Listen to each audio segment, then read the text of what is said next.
The Trump administration says, you know, that gaudy ballroom with all of the ridiculous features, it's a matter of national security. Must happen. The entire security of the nation depends on this god-awful ballroom designed by Trump architects. Put it up for a minute. Are ballrooms a matter of national security? It's a question that must be posed now because of this silly-ass administration. The Trump administration is arguing that building the White House ballroom is now a national security matter. The Trump administration said in the court filing Monday that the president's White House ballroom construction project must continue for unexplained national security reasons, and because of preservationist organization that wants it stopped has no standing to sue. According to them, the filing was in response to a lawsuit filed last Friday by the National Trust for Historic Preservation, asking a federal judge to halt Donald Trump's project until it goes through multiple independent reviews and a public comment period and wins approval from Congress. The administration's 36-page filing included a declaration from Matthew C. Quinn, Deputy Director of the U.S. Secret Service, the agency responsible for the security of the president and other high-ranking officials. That said, more work on the site of the former White House East Wing is still needed to meet the agency's safety and security requirements. The filing did not explain the specific national security concerns.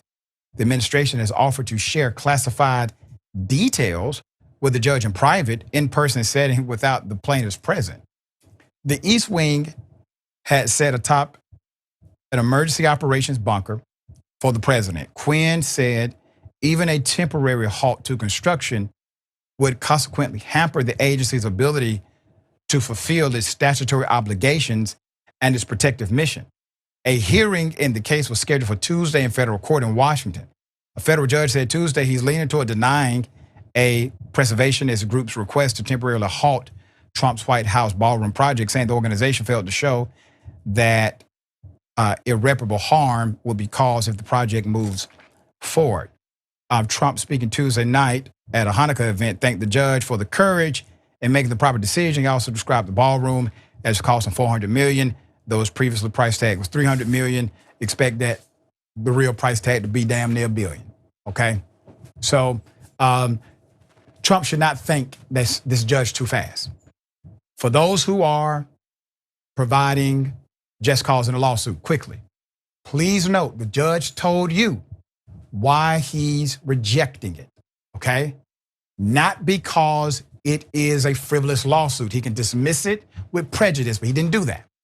It is because you did not show irreparable harm that this would do. In other words, if you provide an irreparable harm suit against the White House, the judge must consider the category that you file it under, if it's filed under damage via irreparable harm. All right, Jamie, thoughts here? You know, this president's hilarious, other than when you remember that he's actually in charge of the free world. But I bet it is a national security concern. If I go to the White House and blow a massive hole in any room, I didn't have to say, well, look, we got to now renovate it because now this what used to be a structure here is just open air. That is a security concern. Something's wrong with this man. I know we know this. And every time you hear it, you would think that 10 years into this, you wouldn't be surprised always. But the flippancy that he expresses about every little thing. I mean, even asked about, what is the United States going to do with seizing oil rigs from Venezuela? And he was like, well, I guess we just keep it. I mean, we stole it, so it's ours now. He has no sort of air or veneer, which sort of makes him, if this was a TV show, I'm gathering my thoughts as I speak out loud. If this was a TV show, I would watch every episode of this man. Right. And I wish it were. I mean, he would be hilarious. The ratings would be gigantic, but it's not. It's our lives. He's governing this nation, and he's doing so with about as much care as a bull in a china shop. And I hope they do stop this terrible vanity project that is, lowering the historical value of this once great building that's now occupied by this evil Cheeto. Yeah, and the White House does not belong to the commander in chief. It belongs to the citizens of the nation. And that, in my opinion, should be the holistic argument against this ridiculous ballroom.